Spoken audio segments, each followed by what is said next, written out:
también a todos los integrantes de la comisión y especialmente a su presidente, Elías Agua.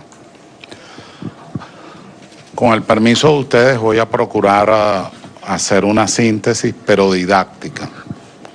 En consecuencia, primero voy a hacer un preliminar y después he tomado tres de los puntos más polémicos y de mayor duda que se han presentado de manera reiterada en las distintas sesiones de trabajo y particularmente la de los partidos políticos. Una de las dudas o planteamientos es si se estaba desmontando el legado del presidente Chávez. La segunda duda, características de la iniciativa de convocatoria de conformidad al artículo 348 de la Constitución. Y la tercera duda, el referéndum final sobre la Constitución. Hemos tenido diversos procesos constituyentes, 16.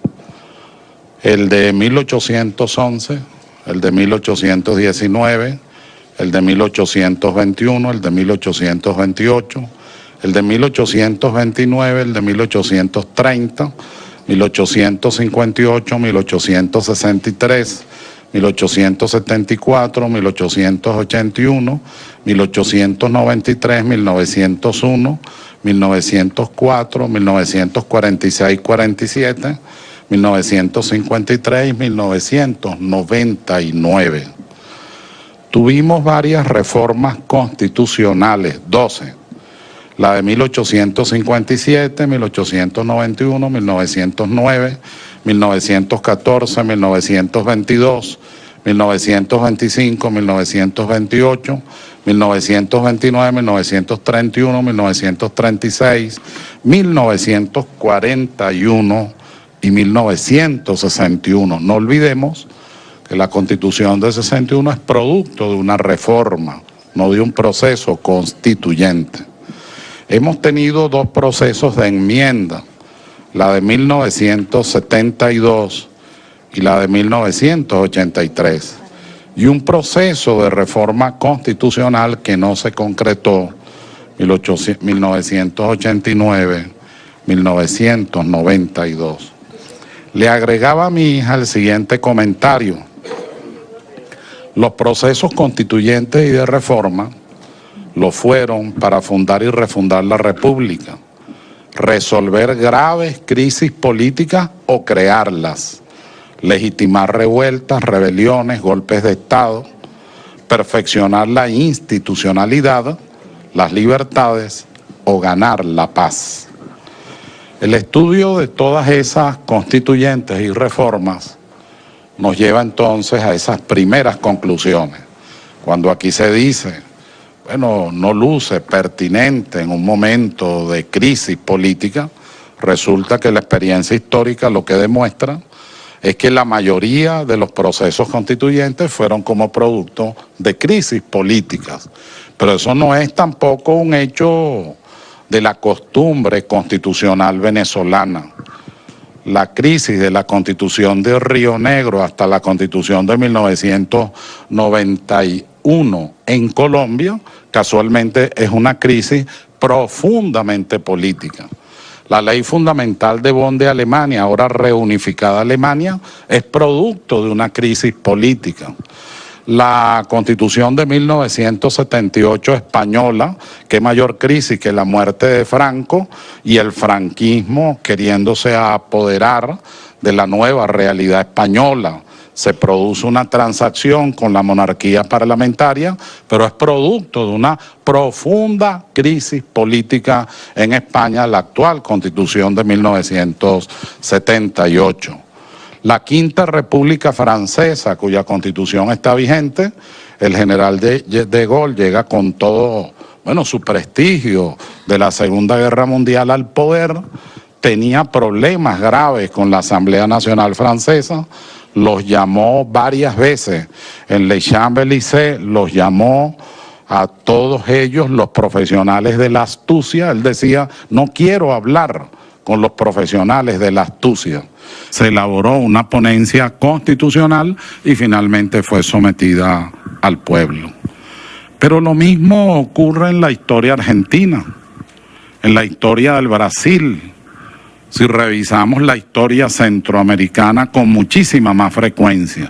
Dígame en Bolivia, por cada golpe de Estado había una constitución. De tal manera que ese argumento en virtud del cual, cómo es que el presidente en una situación de crisis va a convocar una constituyente, bueno, el presidente está haciendo lo que hay que hacer. Agotadas todas las posibilidades de diálogo, agotadas todas las formas para intentar un entendimiento a partir de las diferencias, bueno, se erige como estadista. Él es jefe de Estado, además de jefe de gobierno y presidente de la República, y toma el último camino que pudiera quedar, que es el de un diálogo en el marco de un proceso constituyente. Eso tiene además una característica muy particular. Los diálogos que fracasaron tenían una morfología que es la siguiente: el gobierno designaba extraordinarios voceros, extraordinarios integrantes de ese proceso de diálogo, y lo hacía también la oposición. Al final, bueno, lamentablemente, por razones, muy dolorosas, muy tristes, no se puso por encima los intereses nacionales, y todo aquello que habían acordado y dicho con los que dialogaban en nombre del gobierno, después lo incumplieron. La última experiencia yo la viví de manera directa. Estábamos ahí el 19 de abril ahí en el Presidium, y a lo largo se veía la avenida Bolívar llena de muchísima gente. Estos sectores de la oposición habían dicho que era la madre de las marchas para derrocar al presidente Maduro. Y bueno, no sé, la madre de las marchas no surgió. Por el contrario, hubo una columna gloriosa del pueblo de Venezuela a lo largo y ancho de la avenida Bolívar y otras avenidas. Cuando uno colocaba la vista así, a más allá de Parque Central y del Teresa Carreño, la vista se perdía de aquella columna extraordinaria en defensa de la democracia, de la república y de la institucionalidad. Y el presidente, que es el que en realidad fue victorioso el 19 de abril, ha podido dar un discurso con otras características, ha podido decir otras cosas. Sin embargo, lo que dijo: aquí está mi mano, vamos a dialogar, les pido por favor que nos sentemos a dialogar por la patria, por el país. Tengo una propuesta. La respuesta ha sido la violencia sin límites, con un costo muy delicado. Eso lleva al presidente, conforme a las normas constitucionales, a tomar la iniciativa de convocatoria para la Asamblea Nacional Constituyente y enmarcar entonces el diálogo de manera diferente. Primero es un diálogo para la paz. Por supuesto que hay otros objetivos, sin lugar a dudas, pero el objetivo central o estratégico es la paz en Venezuela. Y ese diálogo, sus interlocutores, ¿quiénes van a ser? Ya no los escoge el gobierno ni la oposición, los escoge el pueblo directamente. Los constituyentes, los que integren esa Asamblea Nacional Constituyente. Lo que en realidad cuenta son los objetivos nacionales, la patria, la República, Venezuela, y por eso es que toma la decisión firme, decidida, de verdades heroicas, de convocar a una Asamblea Nacional Constituyente, que por supuesto, a pesar de la reacción de la derecha extrema, es un proceso que está enmarcado en nuestra historia y está enmarcado en nuestra piel, en nuestra alma, en nuestros sentimientos, y está prendiendo por toda la vida de la nación. Es irreversible. El proceso constituyente, mis distinguidas amigas y amigos, es inexorable, es irreversible. Es un hecho histórico. Hay solo dos posiciones: o usted lo acompaña y avanza con él, bueno, usted se queda al lado de la historia. Esa es una decisión en libertad de cada partido político, de cada agrupación, de cada sector o de cada individuo. El primer punto, que se está sustituyendo la Constitución de Chávez.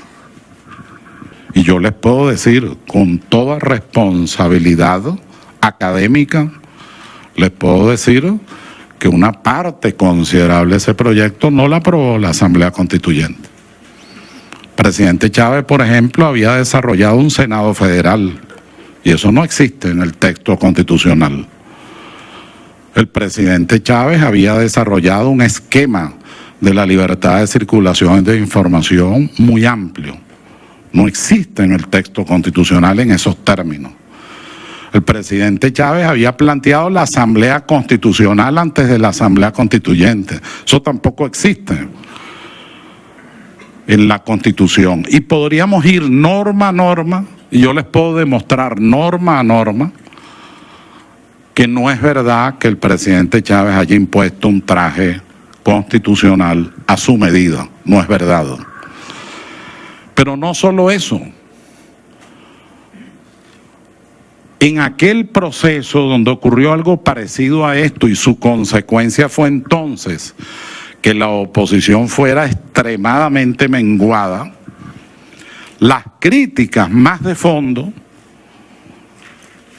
surgieron de las propias bases bolivarianas y de la propia constituyente bolivariana. Basta leer los 11 tomos de las actas para darse cuenta. No eran exactamente propuestas distintas la de la oposición, sino era dentro de la misma corriente bolivariana las distintas maneras de ver un proceso revolucionario. Y así se expresó en todas y cada una de las actas. A esto, por lo tanto, eso es un mito. Al contrario, se quiere menguar la imagen del presidente Chávez y de verdad esa constituyente que él liderizó, esa constituyente fue profundamente democrática. Constituyente para la libertad, entonces. El segundo mito o idea que se quiere sostener en esta misma línea de pensamiento es la sustitución de la Constitución. Tampoco es verdad. Cuando nosotros fuimos al proceso de 1999, sí había una sustitución del corazón de aquella Constitución. Porque esa es la Constitución de la partidocracia, del pacto de punto fijo y de la democracia representativa.